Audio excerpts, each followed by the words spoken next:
Mic's on. Hot. Oh, yeah, sorry. Mic is on. Good evening. I'll now call the work session of the Richland City Council to order. The time is now 5:31. So tonight, item 1A is discussion and direction regarding the North Central Texas Council of Governments charging and fueling community grant for electric vehicle charging stations. And JP, would you like to present that to us, please? Thank you, Mayor, Council. Thank you, Mayor, Council, JP Duque, Community Development, providing an update and requesting some direction on the North Central Texas Council of Governments EV infrastructure grant program. So they received roughly $12 million a while back with the sole purpose of trying to build more EV infrastructure throughout the 16-county region. The ultimate kind of goal was, again, to build roughly 100 new EV charging ports throughout this region in the Council of Governments, North Central Texas. And some of the criteria that they utilized when picking which cities they were going to fund were areas that would fill locational gaps, public accessibility. So when we had to propose locations, had to be publicly owned property, not restricted to private fleets or employment vehicles only.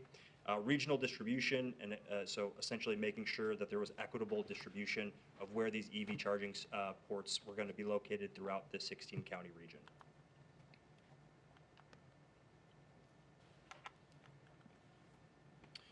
We submitted our application on October of 2025, and the location that we picked was the Link parking lot. We chose that location because it had received the most amount of kind of daily traffic for parking in comparison to some of our other publicly owned properties in the city, and it was in the best condition, hoping that it would be the most accommodating for these types of improvements. We did request 2 level 2 stations, which would include 4 dedicated parking spaces. This was not staff's recommendation. This was the recommendation of the engineering firm Kimley Horn, who we utilized to prepare some of the preliminary plans to submit as a part of this grant. So that was their recommendation that would make the most sense for our location and for the general funding. The application numbers, there was 109 applications submitted, 59 projects were recommended. Richland Hills was one of the 59 that received a recommendation. As for project costs and funding sources, the total estimated project cost is roughly $87,000. The COGS grant of reimbursement is 80% of eligible construction costs, so we're looking at a reimbursement of roughly $70,000, and the remaining 20% is planned to be paid by a vendor, which we haven't worked out any of those details yet. We don't even have a vendor that we are negotiating anything with, but by the COGS grant guidelines, that 20% will be funded by a third-party vendor, which would come out to close to $17,000. So the general funding process would be that the city would advance all of these construction and installation costs.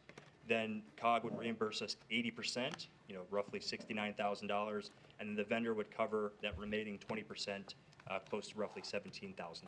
When it comes to financial considerations, again, this is a reimbursement grant, and so the city would just need to be prepared to advance eligible project costs before the COG would reimburse us approximately that 80%. With that, again, there's not really any serious budget commitments, but we need to make sure that we have the cash flow to finance these kind of temporary obligations. Ongoing costs and operations, the grant established a operating period of roughly 4 to 5 years, which it's estimated to be roughly $3,200 every year. 80% of that will be paid by the third-party vendor, because they'll be taking care of all of the operations and maintenance, and the remaining 20% of operations and maintenance would be reimbursed through the COG grant. I know there's been a lot of conversation about user fees and potential revenues associated with these EV spaces. And the grant does not establish any charging rates, revenue sharing requirements, or an operating fee schedule or structure.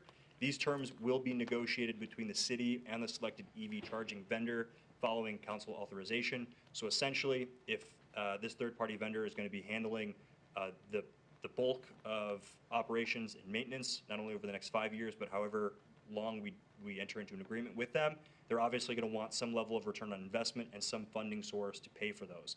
On top of the 20% of the construction and installation that they're going to be paying, which is roughly $17,000.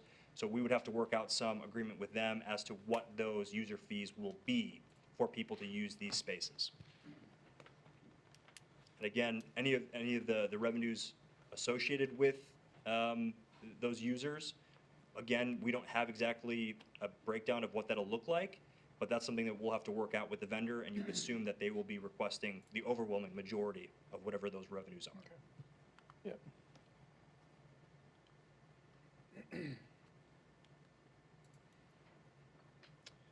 Requested council direction, one, you want us to continue to proceed with this grant, and two, is there any issue or lack of comfortability with temporarily advancing eligible project costs while we await reimbursement from COG? This would be down the line, but we're talking, you know, anywhere from $70,000 to $90,000 of money that we'll have to pay up front as we await reimbursement from the Council of Governments during the construction and implementation of this program. So ultimately, it's no cost to us, or basically. Yeah, ultimately, but we could be out, for a year if it takes me a year to reimburse. So according Well- to the guidelines, the reimbursement timeline is 45 days. Okay, Yeah. But okay, that works. we have to make sure that we're providing, you know, payment, like, that the payments were processed formally and that whatever work is, you know, taking place is underway. And then once they review all of that, it's a 45-day window for reimbursement. What fund is it originally coming out of? Economic development, yeah. So did they do a site survey or anything like that before? Yes, yeah, so as part of the application process that we submitted in October, they called it a dream team, where every city that was working to submit an application had the opportunity to work with a engineering firm for free. And as a part of those preliminary meetings, we worked together to first pick a location of where we wanted to propose for the EV to go, and then we worked to prepare a site plan that would generally show exactly what this layout would look like. I do believe in some of my earlier presentations, whenever I provided updates, I would include that site plan in those presentations. Yeah. So this requires 4 parking spaces at the link, 4 parking Yep. spaces at the link. okay? So what about other locations like the library, because that's really close by, it's never full, but the link can get full? And Yeah. what about the animal shelter, because it's very visible from the highway, so people might be more prone to stop there and fuel up And adopt a dog and adopt a dog? No, Or while they're cat. waiting. I think those are 2 obviously locations that we can continue to consider. When we looked into all of our options previously, it was staff's recommendation at the time, as well as Kimley Horn and COG's recommendation, that the link made the most sense. Just from, as you mentioned, the link's parking lot is the one that's most likely to fill up, especially, we're seeing the most kind of parking traffic at the link, and the condition of the link parking lot was, I guess, in the best condition to accommodate this type of electrical improvement, as well as just general kind of improvement to the area.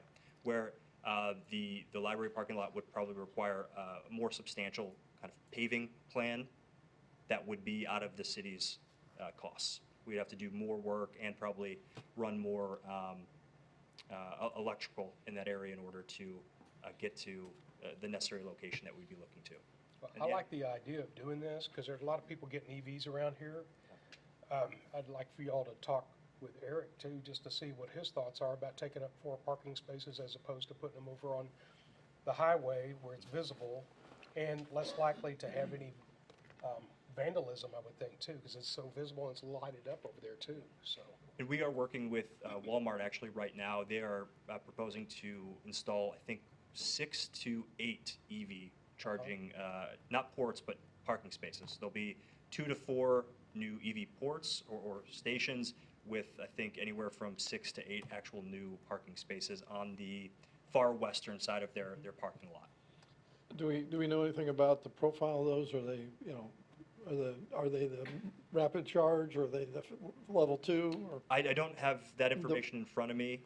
Okay. I'm not confident that they're rapid charge. Okay. Ours are level 2. Ours are Yeah. level, that's why I was, So it requires more of the power requirements. Yeah. That's why this place would have been, I think, because it was upgraded, so it would handle the power Like requirements. a 3-phase power here? well, maybe? it's got, yeah, we got 3-phase here without a doubt. They may not down there at the Yeah. animal shelter. Okay. So, yeah, from a location perspective, I think the Link's probably one of the best. And the draw of value is the apartments right across the way here.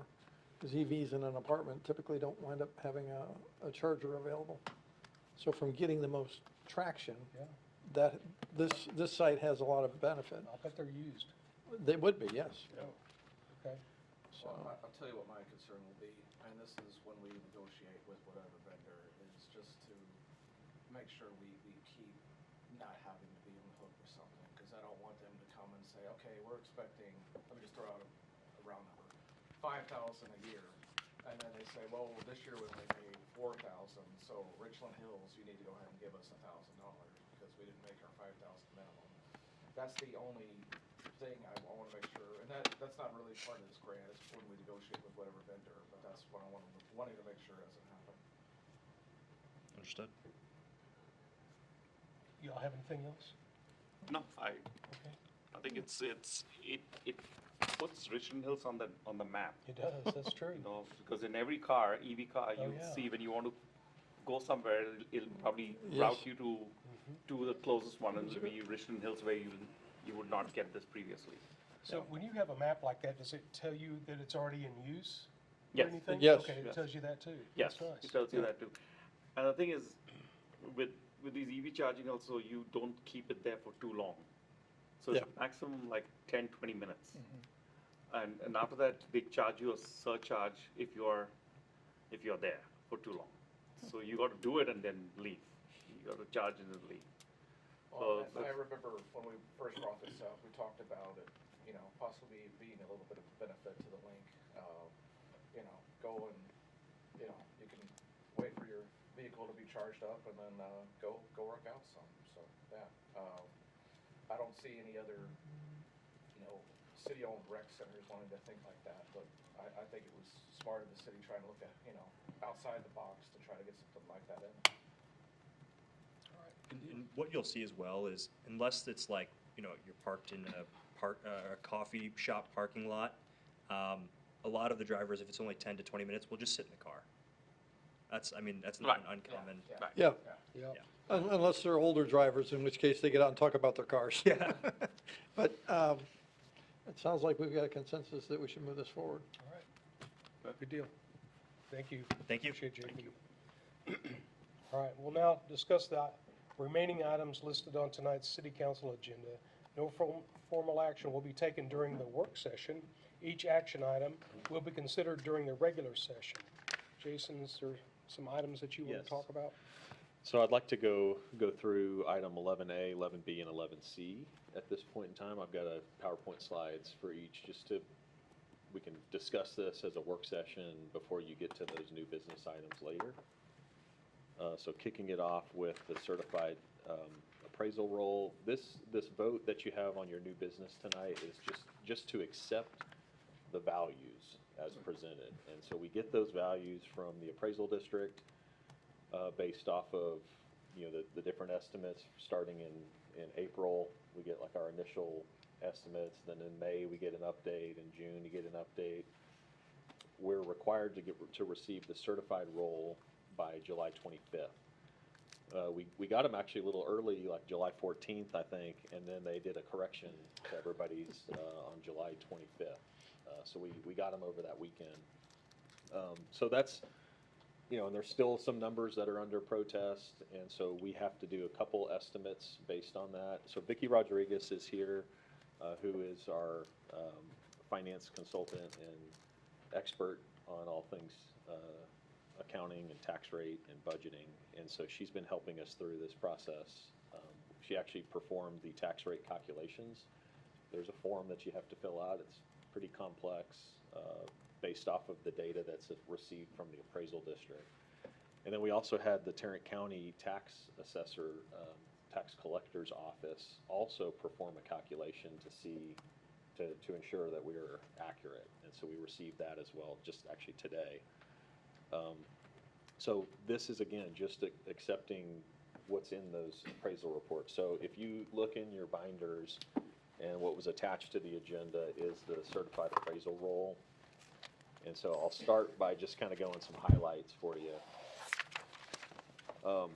We have a projected taxable value just over $1 billion. Out of that, new taxable value was at 12.95 million, which is about a 22% increase over the last year.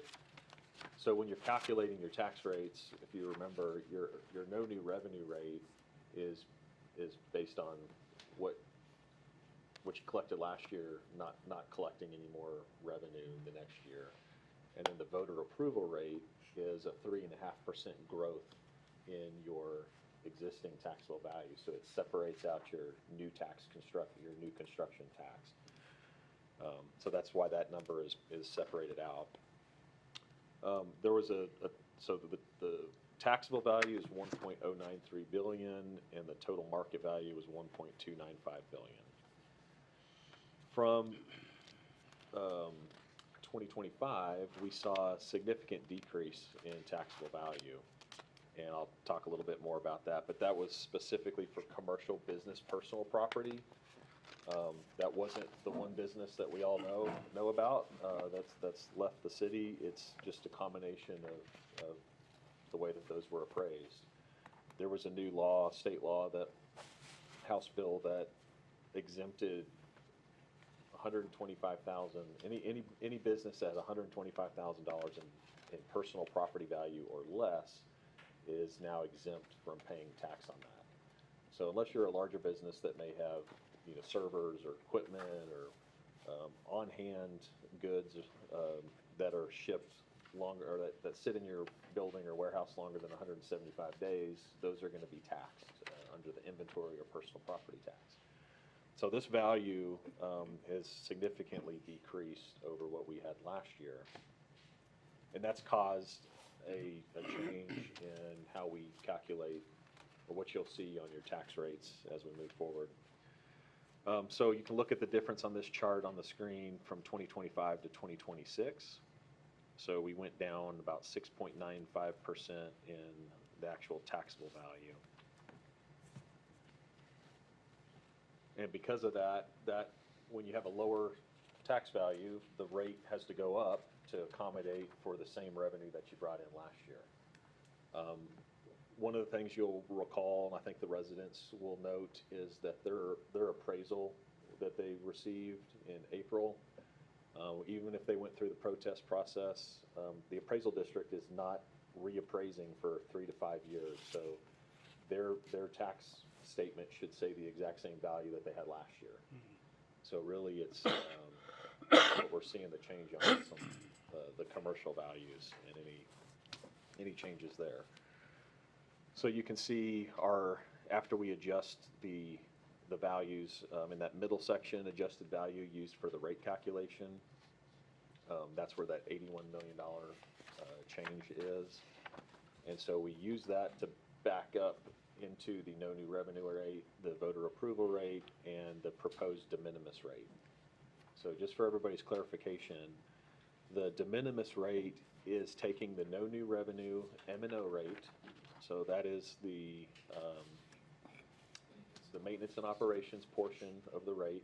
So we have a fixed debt payment that we know that's what is our value divided by our debt payment. That gets you the tax rate for INS. So that's just kind of a fixed number that we have to use to calculate what we need to bring in to pay for debt for that's existing on the books.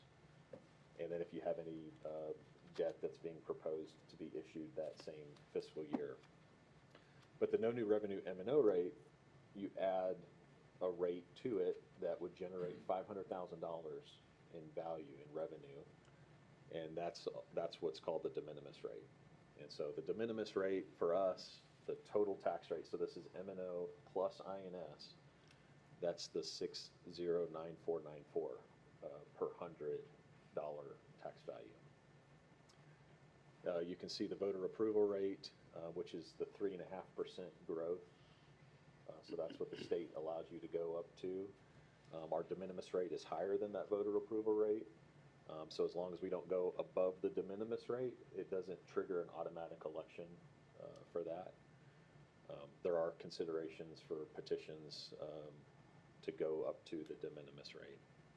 So what you're actually approving tonight is just accepting the certified roll. And then you're going to have a separate item that will propose a maximum tax rate. So for this item, it's just accepting the roll. You'll take a vote on that, and then we'll move on to another new business item to discuss the actual tax rate. Any questions on the certified roll or the values?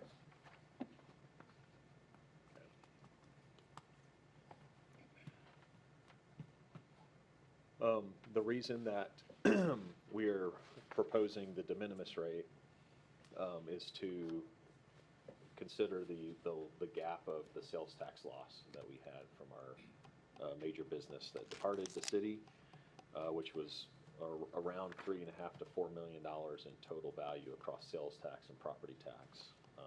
And so in order to not have a significant impact to services, core services, the de minimis rate is being proposed, and that's your maximum tax rate. So this is the item that you'll be discussing on your new business item for the tax rate. You'll see here that we've put in place bringing the public safety compensation to 95% of the market study. And here's what I'll say is every other city, the same consultant we use is working with all the other cities. And so that's based off of, Chief, what, 2026 compensation plans? So even though we're saying 95% today, when everybody else goes up, we'll be dropping from there again. But we are trying to, we looked at a 90%, a 95%, and then 100%. And the 100% is not feasible without going into a deficit. Even so, with the 95%, that brings salaries up in the CCPD as well. And so you have limited, that's just a sales tax fund. And so as we get into the CCPD budget on August 17th, we'll go through this in detail. But you'll see the officers that are funded in there outside of the school resource officers.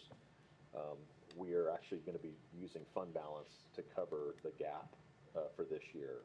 Going into next year, fiscal year 28, we'll have to look at some other items, pulling officers out of the CCPD back into the general fund, and then potentially using RHDC to backfill some parks and recreation department funds to keep everything balanced. Because we're running on this proposed rate. Again, this is primarily for the general fund operations. We're right on the money in terms of a balanced budget, just slightly over with about a $48,000 surplus. You have a healthy general fund balance, about $1 million, a little over $1 million in fund balance above the reserve. So that's about $3.5 million in total fund balance. So that kind of maintains your reserves. You've got the TIF that you'll consider also tonight to dissolve. That'll put about $1 million into the strategic fund balance. So those gives you the option for one-time purchases down the road. And then as we look in fiscal year 28, we don't want to present you an operating budget that presents a deficit. So that's how we will need to work with you all starting right away in October on the fiscal year 28 side.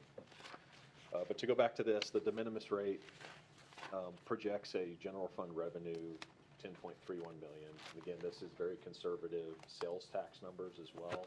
So we're trending right where we thought we would be. And so we're going to continue that projection into 2027 on the sales tax side. This just compares for a median homestead tax value. You have 241,000. That came out of our appraisal report of what the median tax value is. So the current rate, that's $1,200. No new revenue rate is $1,300. This is the city portion. of tax value. And again, that no new revenue is higher because the total value of the city's collection has gone down, so the rate went up. It's almost a 10-cent difference in rate, in M&O rate, Yeah. between the de minimis and the previous rate.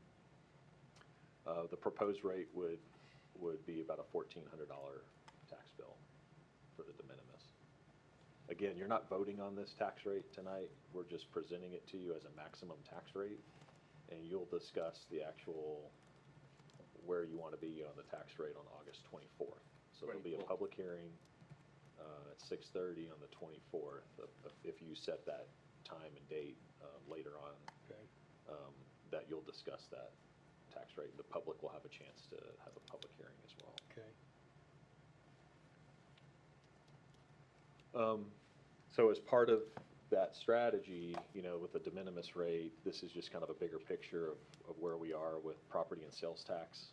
So if you remember, sales tax was bringing in more than property tax for the last few years. But both revenue sources generate almost 80% of our total revenue in the general fund. So this year, under the proposed budget, about $4.7 million is property tax on the M&O side and $3.5 million in sales tax. So those kind of swapped places from last year.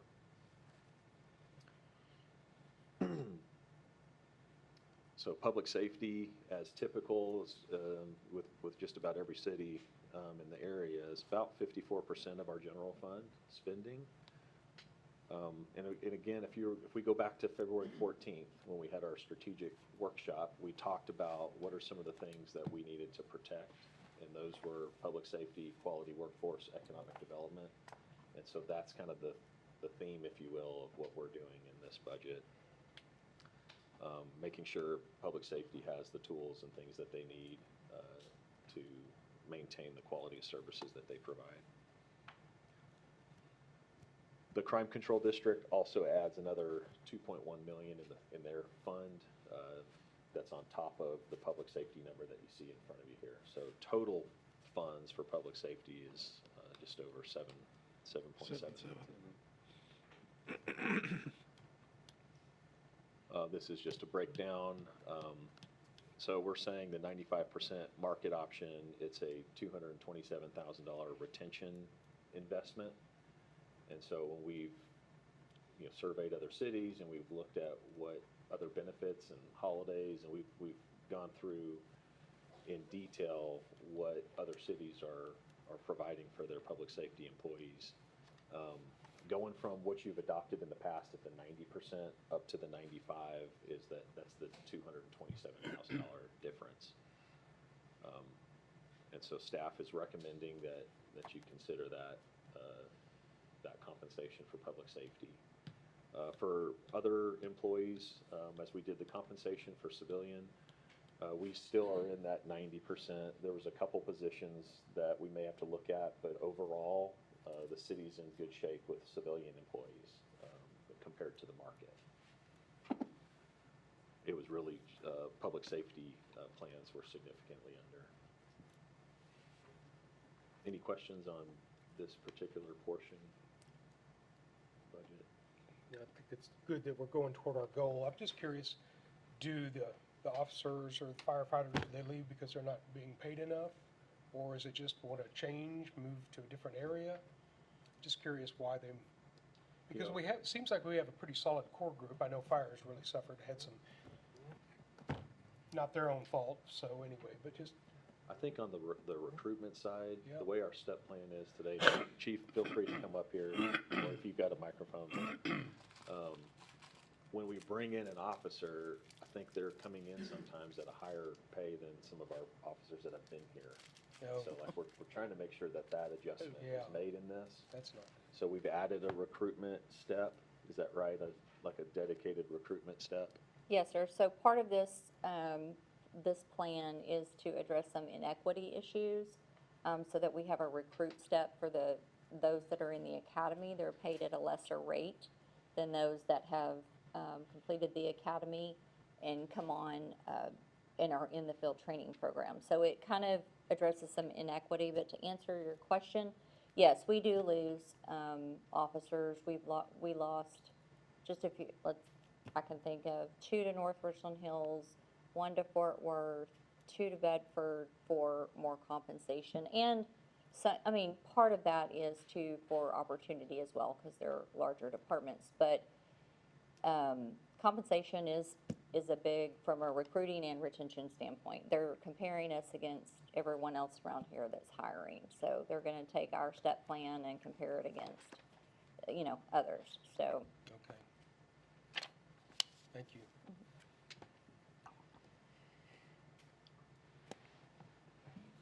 So these are things you guys already know, but just wanted to make sure the public has clarity on how the sales tax works here. We've got a full 2 cents. General fund is 1% of that. The RHDC is a quarter, and then CCPD and streets is 3/8. Now, what's interesting, and Mr. Skier will tell you that we've talked about this several times, why is the CCPD a different budget than this road and streets? And the reason is because it's a special sales tax district. So there's some businesses that may or may not source things that are eligible within that district versus what's collected as the city sales tax. So when we get a check from the comptroller, we'll get 2 payments. We'll get one for CCPD and then a second one that's 1.625%. And they lump in the general fund, the RHDC, and the street sales tax into one of those One payments. bucket. So we get kind of 2 buckets. So it makes it really fun for us to analyze every month. But generally, that CCPD comes in higher than the road and street sales tax. So the reason I wanted this slide on here too was for you to look at this. We used to have, as a member of the Trinity Metro, we had a half a cent that was dedicated there. So when citizens voted to pull out of the T, that got divvied up, created the road and street fund and sales tax, and then reduced the RHDC and added to the CCPD. So you can always go to the voters and redistribute these into the future. And so as we move along and we're working on new economic development that's going to drive revenue, that we don't necessarily need that dedicated sales tax, there could be opportunity to go down to 1/8 a cent if you wanted to for RHDC and distribute the extra 8 either with CCPD or road and streets. So those are things that we can look at as part of future budget years. And then those would go to the voters for consideration into the future.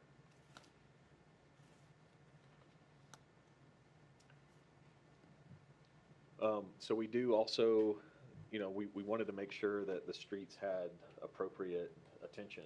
And so Kelly's been working hard with Tarrant County on making sure that we're maximizing that street sales tax. So we've got the 1.275 million that would be dedicated to mill and overlay and some of those sidewalk repairs that are needed. But we believe that we can address 8 to 9 streets in 1 year with new mill and overlay with this street sales tax fund.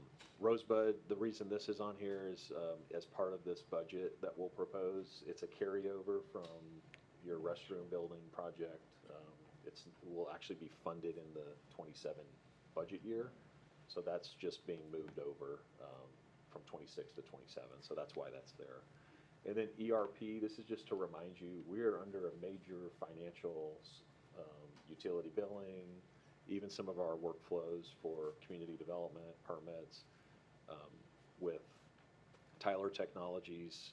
And so Vicki Rodriguez, that was the first reason why we brought her on, was to help with that transition. And so that's a significant cost out of the Strategic Initiatives Fund. So where are we on that? So Vicki, if Thank you you. want to, maybe she's just had a call with them today, so she can probably give you an Yeah, update. so we're in the process right now of converting all of your financials and payroll. So the schedule that I just received for financials, we should be live on the new system by the end of November, beginning of December for that. Payroll will the first of the year so that we can issue our W-2s and everything in the current year, and then we'll go live on payroll just after the first of 2027. And then the call we were on today was for utility billing, and utility billing will take a little bit longer. It's a much more involved process because you have over 3,000, actually about 3,500 accounts that you have to convert all that data over. So we probably won't go live on utility billing until March of 2027. So when did this project start? Well, so it was supposed to start last June, but there was some delays. I can't tell you what all those were. Obviously, you know, you've had some staff changes. That was a major part of the delays, but I was brought on in March, and that's when we really got busy and started getting them the information and getting everything converted. So it's a pretty aggressive conversion. I think it's a quick conversion in my opinion, but my staff is dedicated to do it, and I'm here to make sure it happens and goes smoothly, so. Thank you. Are there test runs? Yeah, there will be. So we'll do, especially on payroll, payroll will normally do 2 parallel payrolls before we go convert it completely live. So we'll run 2 concurrently when both systems and make sure that they are good. We'll do the same thing with utility billing too. We'll run like 2 different billing cycles. And I think y'all have 2 cycles, cycle 1 and cycle 2. So I'm not sure if we'll run 2 of each, but we will run parallel at least 1 of each of the cycles to make sure that everything lines up. Okay. Is this cloud-based or is it? It is. It is cloud-based. Yeah. So going from STW to Tyler Yeah. and Louisville and Mansfield, I think we did both of those while I was there. Oh, really? It's, you know, both have their strengths and weaknesses, but I think that especially Mrs. Campbell, your financial statements of activities that you're looking for are much more easily produced in the new system. So when we're looking at what's the beginning fund balance, what did we budget, what have we spent today, what did we do net last year this time? And part of that conversion was making sure we had all this previous data. So if you remember the audit, so February, we still didn't have the audit details ready because we had to finish the bank reconciliation. So that was part of Vicky's first week on the job, was helping us catch up from 2025, actually September of 2024, all that full year of bank reconciliations so that we can get all the numbers in the system to produce the current budget and all the financials that were accurate for 26. And then those can get transferred into the new software. Right. So there was a kind of a gap there of, had to wait until the financials were caught up before we could actually start the process. Is this data that you're coming off, or the one that you're coming off of? So did this have its own repository for that system of documents? Yep. For research purposes, when this new one kicks off, I mean, can we just buy or keep the license with no maintenance on it so that we can always have the research capabilities?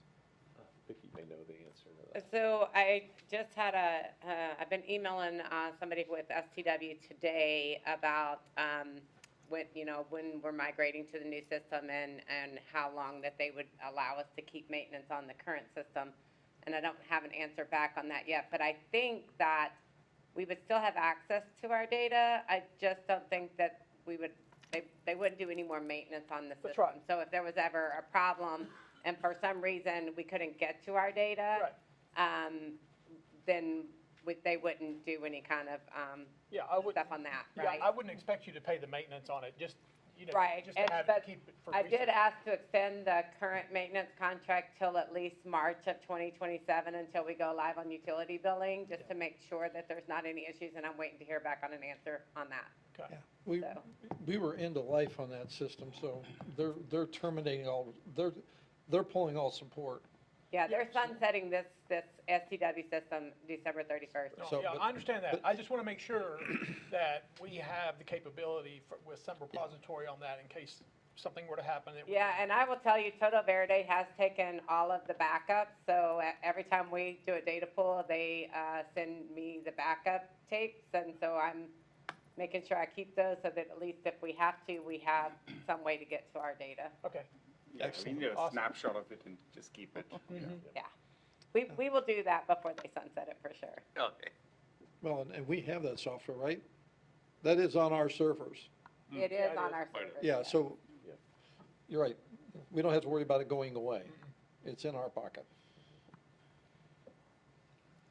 So after the ERP, the implementation there, then you'll still have funds remaining in the strategic initiatives, in addition to transferring the TIF money into that fund, that'll be available for one-time expenditures. So when we present the budget on August 17th and then again on the 24th, we'll have a list of what those fund balances all are included in your packets.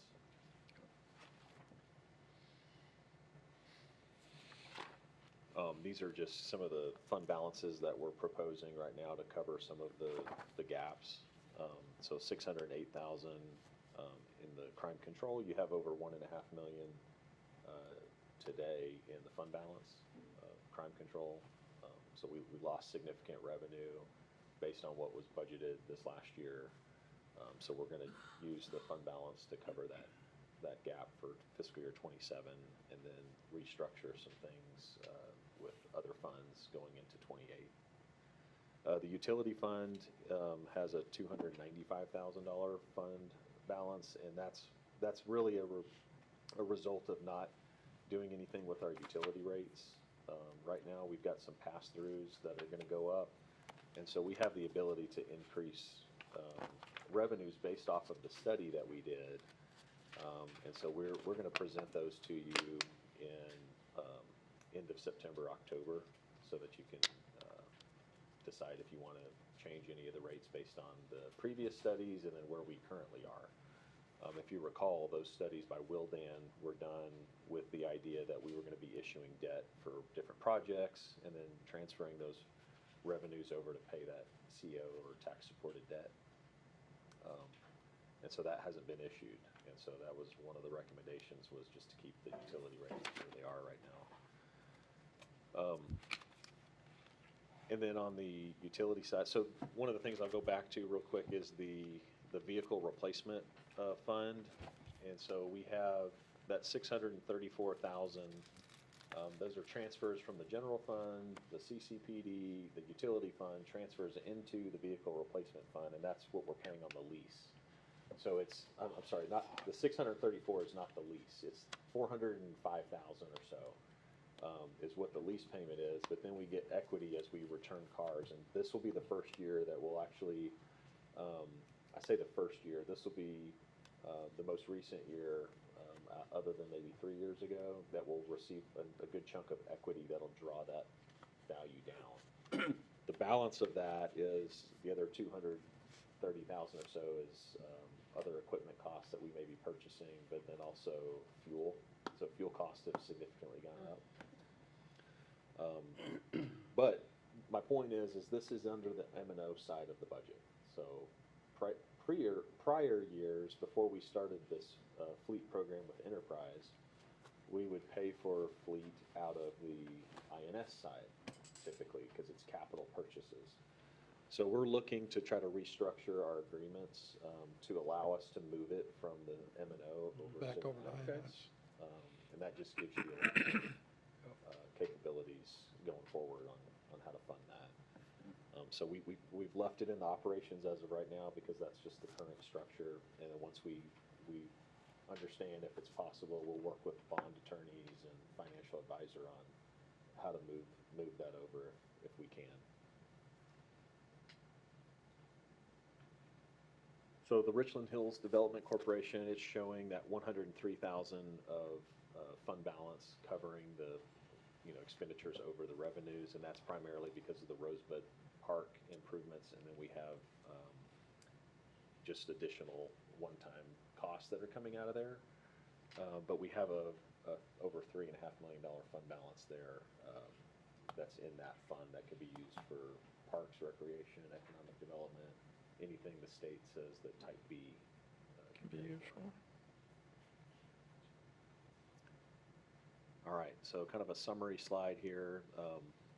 You'll see revision 4 on a couple of our documents as we go forward, and that's the 4th revision of staff's budget. So we started off with the proposed budget was revision 1, city manager budget was revision 2.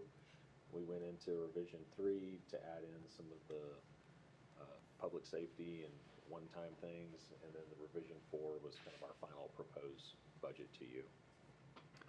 So this does include that, like I said, the police and fire compensation at 95% of our market study.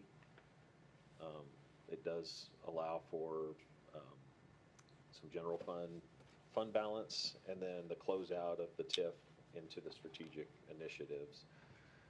So when you get to this portion of the meeting, kind of when you take action on the tax rate. So this all is part of the discussion of the setting the proposed tax rate. Again, you're not voting on the tax rate tonight. You're just setting, this is our maximum. And if we come back on August 24th and you tell us we're going to go down from there, then we'll have appropriate expenditures that would have to go down to match that as well. So we want to show you a budget that matches what that de minimis rate brings in. There's a lot of required notices, hearings. The reason that we do the budget on August 24th, if we weren't going with the de minimis rate, we could go into September. But the state does require that you approve a tax rate, if it's the de minimis, by the end of August to give voters enough time to consider that. The deadline to call an election for the council is August 17th for this November. If residents wish to have an election, that would be in May for your tax rate. And so the timing works kind of back. So we have to start at August 24th and go backwards. That's why you'll have a CCPD budget hearing on August 17th. You'll have a RHDC budget hearing on August 17th. And so we've done those in 15-minute increments. I think starting CCPD at 5:30, RHDC at 5:45, and then a city council hearing at 6 o'clock, or work session at 6, with the budget hearings later in that meeting at 6:30. So those are all posted, I think, at 5:30, so that we, the CCPD covers every, in terms of people being here for public hearings. And then on August 24th is when you'd actually vote on the budget and set the tax rate. And then, so that's when the actual action. So the CCPD will vote on their independent budget on the 17th, and the RHDC will vote on their budget on the 17th. Council doesn't vote on the overall budget, though, which incorporates those, until the 24th. So 17th, you'll have a public hearing, so public can come speak to that, and then also again on the 24th. And then the budget will be complete in August, nothing to Yep. do in That's September correct. for that, so Yep. just all new business then. Yep. Okay. Any other questions on tax rate? Okay, so the last item as your new business, just to remind you, we had the TERS 1, we had it as a resolution at the last meeting. We asked you to take no action and withdraw that, and then this has come back as an ordinance.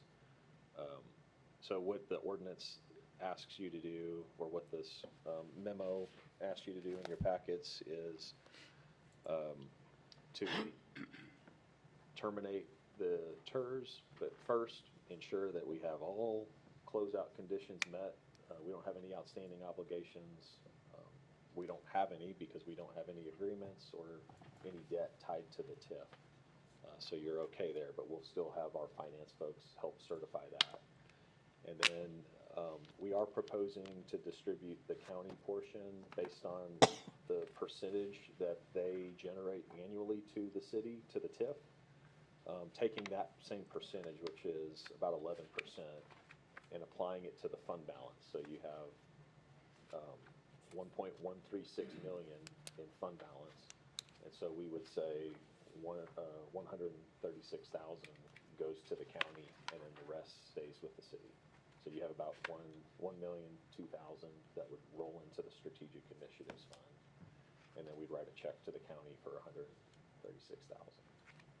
I know this is kind of small, but does this have anything to do with the business grants along Baker Boulevard?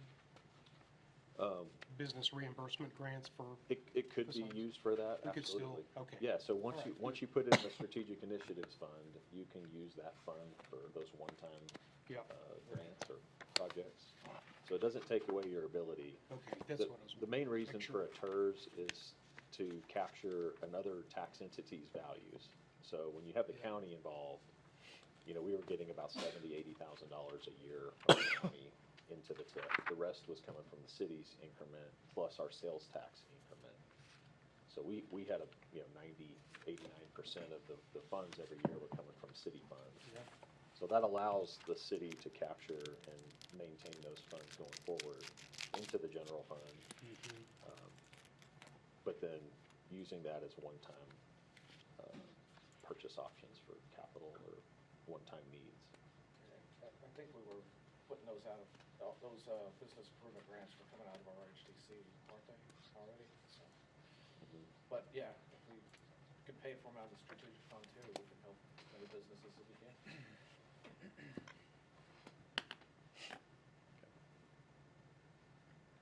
So, is there a sales tax component to this also? It was about 120,000 annually in sales tax along all the businesses that are, including Walmart. In the TIF. All the way down the TIF. So a percentage of sales tax was going into there, and it was about $120,000 in annual revenue.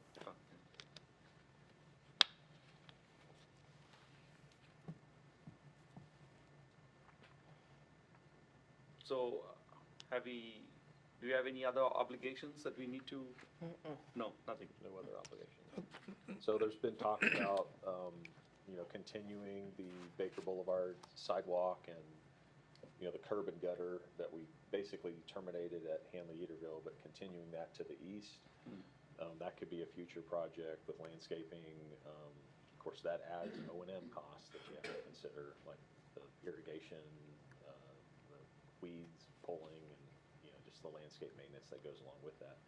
But that was funded primarily with Green Ribbon and Governor's Achievement Award. I mean, there's state programs through TxDOT and COG that we can apply for to get additional funds to help extend that all the way down to the east, to 820. But outside of that, there's no existing obligations.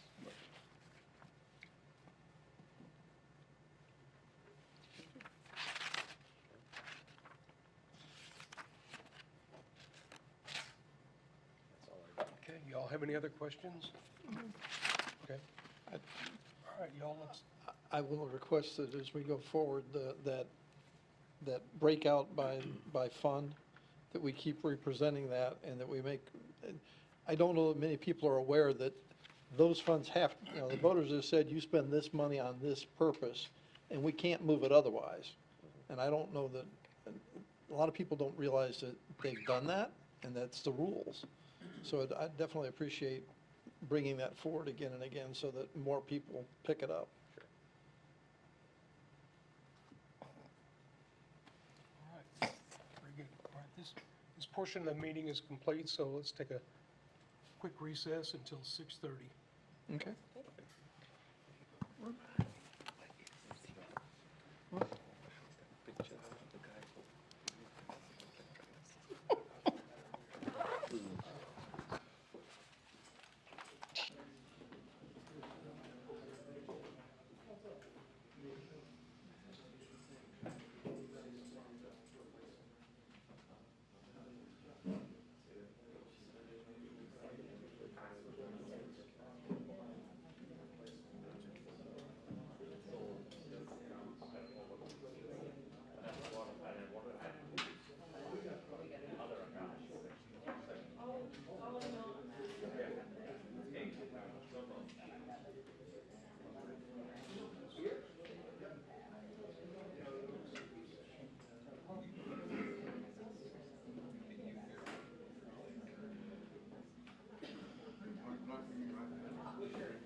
She missed out on a nice day. So much so that there's been at least 3 or 4 times now where she'll like give me a loan when she gets home. And the next morning she wakes up and she goes, it's supposed to be and I'm like, all right. Yeah, but I didn't just take it other than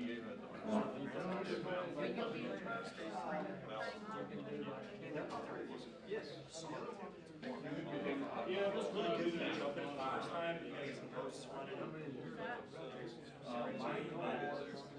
Can't beat it.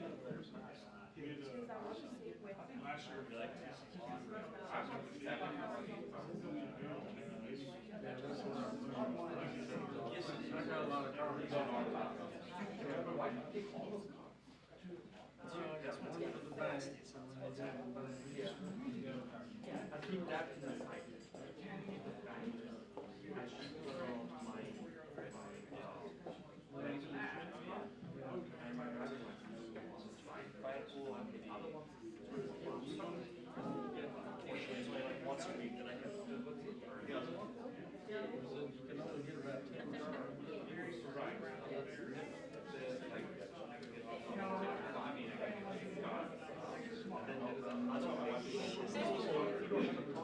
She's like, how many times I'll tell you, you can wear sunscreen. I'm like, I only get sun one day a week. Like, I'm just like staring at it for like 20 minutes straight, like this rag that's hitting me. But it's like, with a little guy, he is as white as chalk. Like, it's, so he's not touching the sun at all. So anytime I'm with him outside, it's breathing. Or you were under an umbrella or something. And so it's like, unless I'm filming and I've got other people that are watching him, I don't get to sun anymore. So if I come over, she's going to deal with it. Makes her mad. She's just chilling.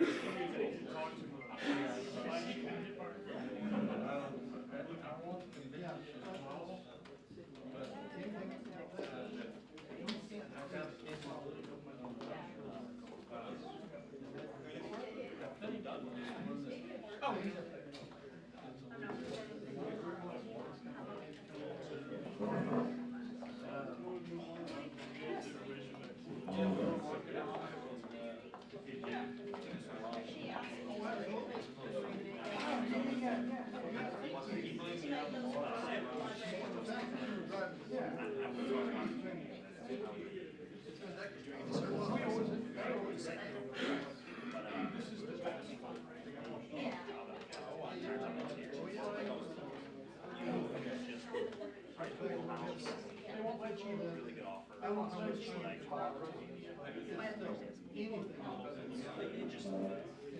I'm excited, but sad. This is like a family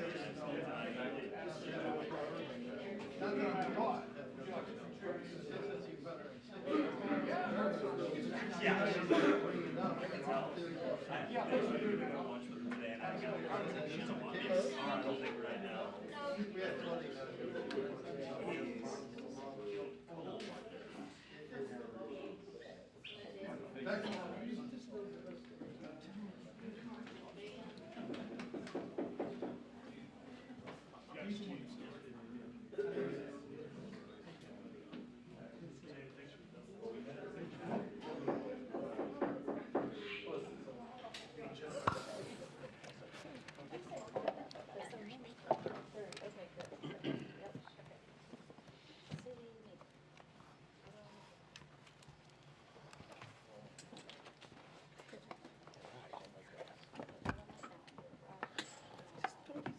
All right, mic's on. All right, welcome everyone. I'll now call to order the Richland Hills City Council regular meeting for August 10th, 2026 to order. The time is 6:31 p.m. Thanks everybody who's joining us online and in person. So if you'll please stand for the invocation and the pledges of allegiance by Mayor Pro Tem Mike Witt. Please bow your head, please. Gracious and sovereign God, we give you thanks for the gift of this day. We thank you for the privilege of gathering in service to this community. And as the council undertakes the work before it, as presented, we ask for you to grant us wisdom, patience, clarity of mind to all of those who lead and deliberate on any business tonight. Bless the people of this community, especially those who are burdened, overlooked, and in need of our care. We ask you continue to keep our fire and police and emergency services safe. And may the work done here this evening reflect your righteousness and peace through Christ our Lord. Amen. Amen. I pledge allegiance to the flag of the United States of America and to the republic for which it stands, one nation, under God, indivisible, with liberty and justice for all. Honor the Texas flag. I pledge allegiance to thee, Texas, one state, under God, one and indivisible.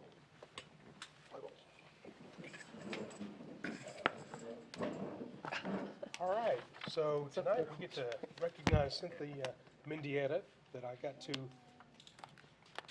had the privilege of getting to be on our, Leadership North Tarrant with, and we both graduated, so that was good, so. That was important. So Cynthia began her journey with the Link in 2021 as part-time, primarily working evening shifts and rentals, while also serving as an assistant manager at Chuck E. Cheese. After stepping away to focus on her primary role, she returned in 2022 to accept a full-time position as Event and Tourism Coordinator. As Event and Tourism Coordinator, Cynthia managed facility rentals and assisted with coordinating 2 city events. Her commitment to exceptional service and community engagement led to her promotion to Recreation Supervisor Events in November of 2025. In her current role, Cynthia plans and coordinates the city's annual special events, including Easter, 4th of July, Halloween, Veterans Day, Christmas, Herencia, and Parks and Recreation Month. She's dedicated to creating memorable experiences that bring residents together, celebrate the Richland Hills community, and foster a strong sense of belonging. Cynthia is honored to serve the city and is committed to making every event an experience that families will remember for years to come. Cynthia, if you'll please come forward. Thank you for your service and for creating memorable events that bring our community together. Congratulations on 5 years. Thank you. Cynthia.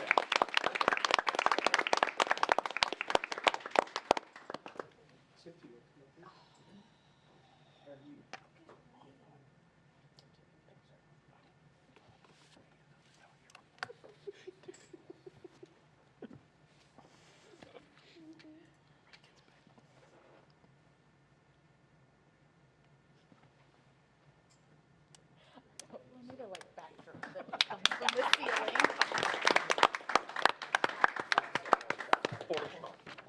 Erase us, yeah. We did that once and you can see in the picture us. If you don't know Cynthia, take time to go meet her. She's a great Yeah, person. she is. Without doubt. Easily find her at the Link. We'll now receive citizen comments. Do we have any cards for anybody to speak tonight? Okay, I guess we'll just move on past that. We'll now move to council comments. Council members may share appropriate announcements, recognitions, reminders regarding upcoming events, or other eligible community interest information. So, and at this time too, if Mayor Pro Tem Mike Witt will present our city community interest items, and then we'll go back to the comments if anybody has some things. Okay. All right. Yeah, there they are. Okay. So, most important is the after-school program at the Link, because they are enrolling now. So, I guess, we didn't put a Deadline? no, yeah, is there a deadline on it? No? Okay. All right. Senior lunch bunch and bingo, second Thursday each month in the Link Community Room there by the front door. Food pantry is the second Thursday of each month from 5:30 p.m. to 7 p.m. Thursdays at 10 a.m. is the senior social time at the library. And Richland Hills Literary Club meets the second Tuesday each month at the library at 6:30. The Citizens Police Academy every Thursday for 12 weeks beginning September 3rd. And last but not least is the Forever Buddy fundraiser that will be at Red Robin, there by the Northeast Mall parking lot there, on August the 27th, which is a Thursday, and it will be for all day. It's not a set amount of time, but all day that Thursday, go grab a burger and support Forever Buddy. Please check out our social media sites for more information about any of these and more events. All right, great, thanks. Do y'all, any other council members have anything? Our next bulk pickup is next month, starts Okay. September 14th, so start preparing. Well, good, that's a good That- segue. Yeah, Yeah. all those notices we got about trees. Right. Time to trim your trees, we That's- got bulk pickup coming up. So I wanted to bring that up to you, Jason, because I received a text from a resident earlier today. You know, he's got some health issues and it's the heat of the summer and he got the notice, like, what, about 200 other people too? So this is a tough time of year for people to get out and trim trees or spend $500 and all that kind of thing too. So is there something that we can do that might help that effort? Because the notices are not a full 2 weeks anyway. They're like a week and a half by the time they're received in the mail. So, So I'll just mention that when we had our fire department went out, we've had equipment that was broken based on hitting limbs, because the limbs by ordinance are required to be trimmed up in the right of way up to 13.5 feet. And so we noticed a few areas where we couldn't even get a fire truck through there. Surprised that the trash trucks could get through there as well.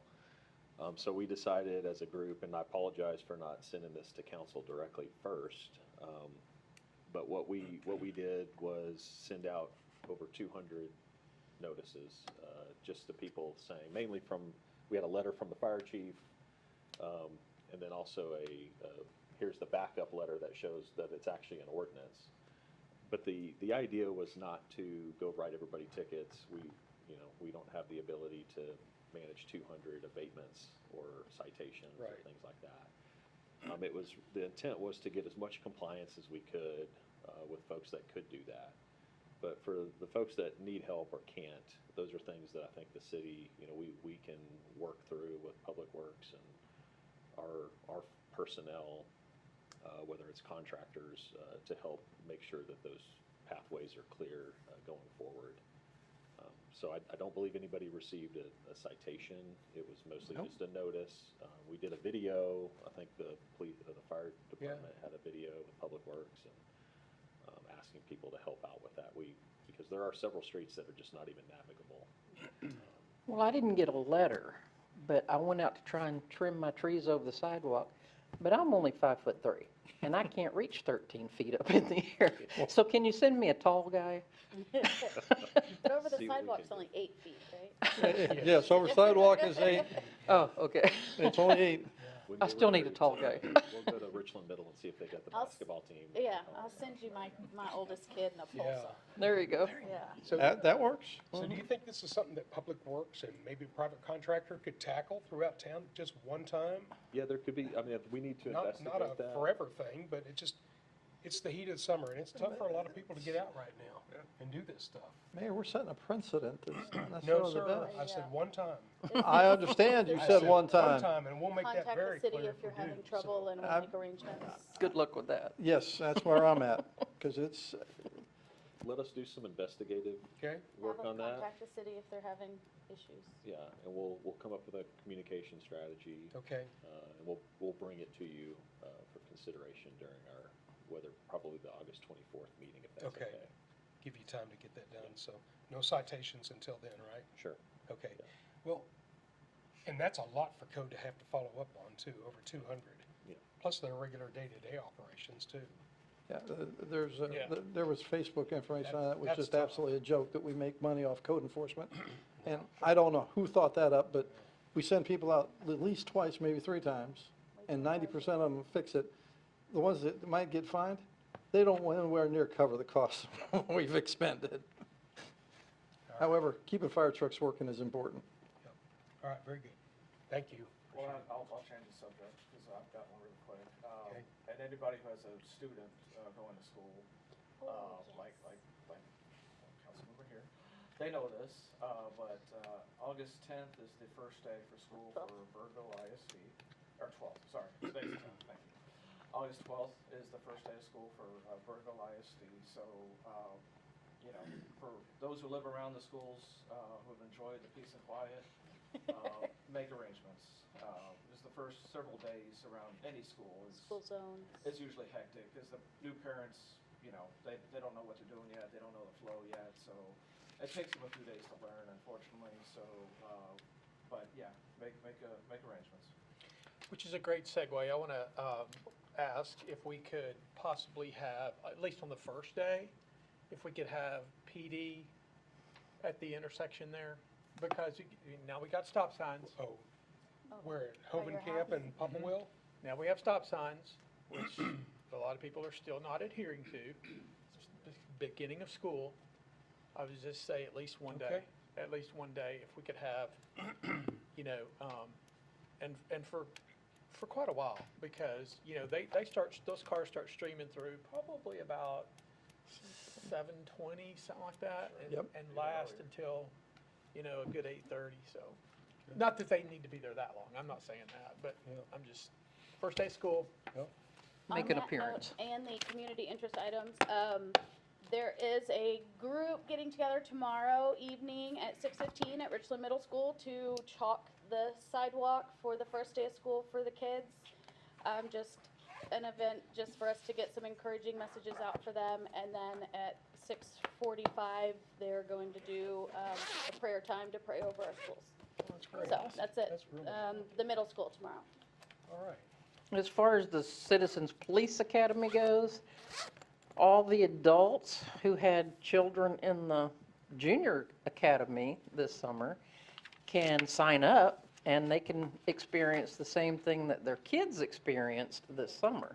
And even if you didn't have kids in there, go ahead and do it, because you learn what the police do, why they do it, how they do it. A lot of your questions get answered. You get to participate in it yourself, and it really bridges between the community and the police department. I just think it's really important for the adults to get involved in. Good. and going to the training center underneath Northeast Mall is great. You get to see Ronnie Miller in full force. And Stephen May too. The citizens get to Drawing shoot the guns police and the whole officers. bit. That's great. All right. That all for everybody? Okay. Yeah. Very good, thanks. There aren't any reported discussion items listed on the agenda, so we'll move on to the consent agenda. We'll now consider the consent agenda items on the consent agenda are considered routine and may be approved with one motion unless a council member or citizen requests that an item be removed for separate discussion. Item 10A is approval of the minutes from the July 27th, 2026 City Council regular meeting. Does anyone wish to remove that item? All right, hearing none. The suggested motion is I move to approve the consent agenda as presented. And I'll entertain a motion. Mayor, I move that we accept the consent agenda as presented. Second. All right, all in favor? Aye. Any opposed? Motion carries. Next item is item 11A, consideration of accepting the 2026 certified appraisal roll and related under review value estimates for the city of Richland Hills for fiscal year 2027 and tax year 2026. Jason, if you'll please present this item. Yes, sir. As presented in the work session, we did have a decrease in taxable value overall, even though we had $12 million in new construction value with the business park and in some of the residential construction that's been finalized. This is just accepting the values on the certified roll, so you're not accepting anything else that has nothing to do with the tax rate. This is just accepting the values as presented. And so I did put a suggested motion at the bottom of your slide so that you can see what we need to do. We're not adopting the certified roll, you're just accepting it. Any questions that you want me to clarify or answer? Covered in the workshop. Okay, all right. So the suggested motion is, I move to accept this 2026 certified appraisal roll and a related under review value estimates for the city of Richland Hills for tax year 2026, fiscal year 2027, as certified by the chief appraiser of the Tarrant Appraisal District, and direct staff to use these values in the city's required tax rate and budget calculations. Is there a motion regarding item 11A? I'll make a motion, we approve according to the stated As stated. Yeah. Second. Second. Okay. Any further Roland's got it. discussion? All in favor? Aye. Aye. Any opposed? Motion carries. All right, new business. Item 11B is consideration of a record vote to propose a maximum ad valorem tax rate for tax year 2026 and fiscal year 2027, and to set August 24th, 2026 as the date for public hearing and vote on tax rate adoption. Jason, if you'll please present this item. Yes, sir. So again, this is setting the maximum tax rate, which is the de minimis rate, at .609494 per $100 valuation. This is very specific to a roll call vote. So Mayor, when it's time to vote, you'll after the motion and second, you'll call individually so that we can have that added to the file.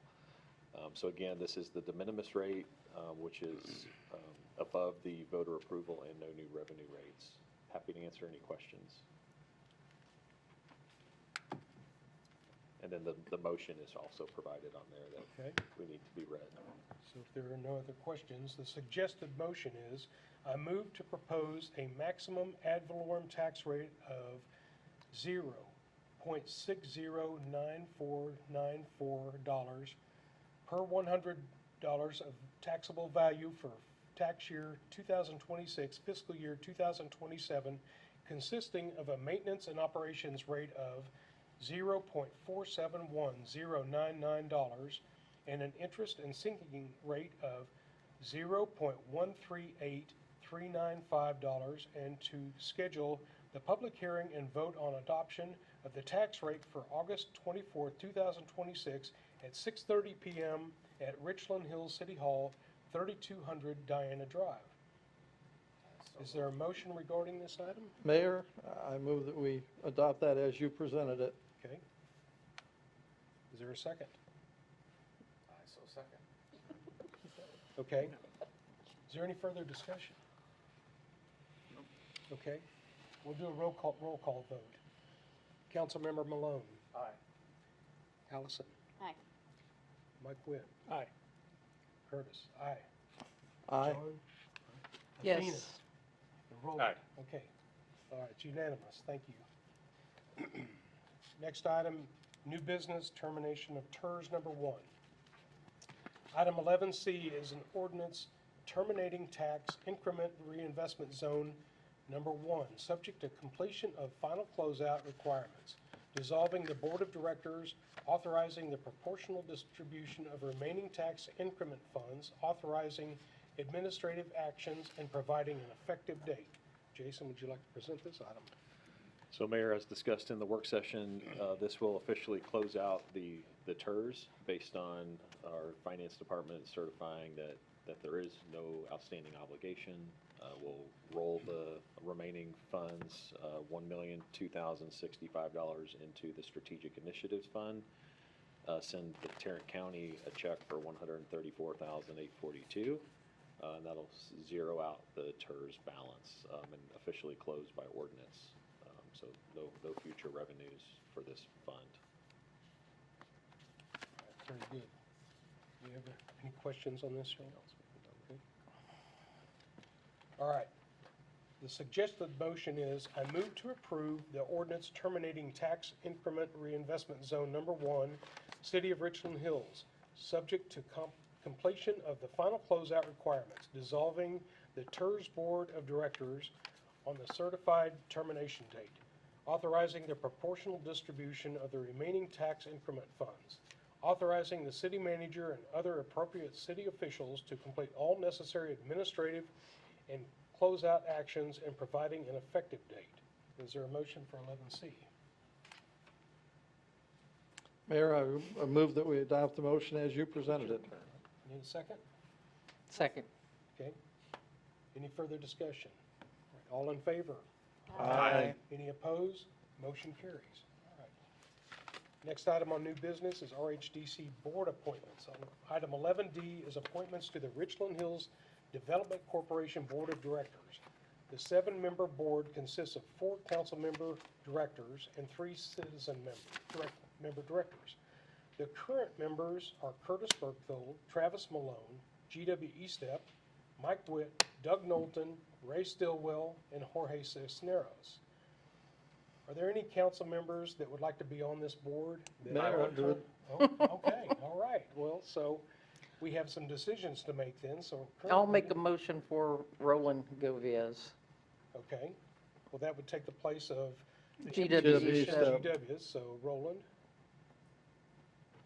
Okay, and who else showed an interest? I did. Okay, Lynette Hart. well, no, From that'll P- be. No, that'll be no, on that's- Oh, I'm sorry. further down. I'm sorry. Okay. Yeah, Um, P&Z. So, is there anyone that is willing to step off to allow John to be on there? You know what? Doug Knowlton's not on there. What? No, that's That's citizen. citizen. That's We're- citizen. Oh, We're that's talking citizen. about Oh, council members. okay. I'm sorry, Travis, go ahead. I would gladly step off and let John step on. Okay, Thank you, Travis. all right. All right, so we have Roland and John Skier, so. All right, now it's for citizen members. So currently, like I said, we have Doug Knowlton, Ray Stillwell, and Jorge Cisneros. Now, Ray Stillwell was on planning and zoning, and we put somebody in there in place. Pete Aguida, I believe that's who it was, so, because he showed an interest, and Ray missed all but maybe one meeting. Unable to. So, I don't think he has any desire to serve any further, so, because he was on RHDC and P and Z, but he showed up for one meeting out of all of those, so we'll need to put someone in there. So is there anybody that would like to put somebody in for Ray Stillwell? Well, Mayor, Yeah. Bill Garrison was on the TIF board, which he never actually got to serve in that role, just because we never had a meeting after we put him on there. And since we just now officially dissolved that, I think we should put Bill Garrison on that role. I think that's a good idea. Support that. And we have Lynette Hart. And so Lynette Hart has shown desire, Yeah, okay? she's on P&Z. She's on P&Z. Oh, that's right, okay, all right, We just made her, we moved her from an That's alternate right. to an active. okay, all right. So we have 2 to consider. But I think Doug has done as good, and I think he should continue. I think that's good. So now Jorge's been on there since 2011. Yeah. And he's currently on ZBA as well. Would you want to take that position and put these other 2 in there? Bill Garrettson and Lynette Hart? Well, Would you we just- consider doing that? Sounds Has good? she Yes. expressed an interest in being on 2 committees at the same time? Yes. Yeah. You talked to her, Yeah, is that right? P&Z, her continued P&Z and, Which RHDC meets what, twice a year? twice a year. If that, yeah, yeah. So And typically she was it's fine just with it. the 3rd meeting in August or whatever. We'll likely, just so you guys are Second aware, meeting. for this meeting, for RHDC, we're supposed to be holding public hearings for projects specifically. So if it's not outlined in the budget during that public hearing process, we will be having future meetings. So if we wanted to buy land, for instance, we'll need to hold 2 public hearings before we do that. So there will be some additional time commitments going forward. Okay. Okay. So there's no problem being on, You can be on 2. We can be on 2. We can be on 2. Okay. Are you all? Yeah, well, I mean, 2, because I'm saying P and Z, if you're, and this is not going to be a problem, right? They're both advisory committees, Yeah. so, but the board is an advisory, the council still has to pass whatever the board agrees to. Yeah. I don't have a problem. Okay. All right, so it sounds like the group will be me, Roland, John, Mike Mike. Witt, Doug Knowlton, and Lynette Hart, and Bill Garrettson. Yes. Okay? Do I need to make that motion any certain way, or? You can just motion to appoint all Okay. of those members to the RHDC. Okay, I make a motion to appoint those that I just listed for the RHDC. I make that motion. Okay, you'll make a motion. That's good, great, all right. I'll second. Okay. Are there any further discussion? All in favor? Aye. Any opposed? Motion carries unanimous. Okay. Well, thank you all very much. There are no public hearings tonight, so does anybody else have anything they want to share before we adjourn? I would like to applaud staff's presentation for the budget. They put a lot of work in this, and there's a lot of detail in it. I'm getting positive comments that we're moving toward transparency, and that's a big win. For sure. All right. If there are no further business matters, this meeting is adjourned at 6:57. All right, pretty good. Wow. 27 minutes, y'all. We should be. What I'm gonna do the rest of the evening. All right, good. Oh, you got the TV? Oh, my goodness.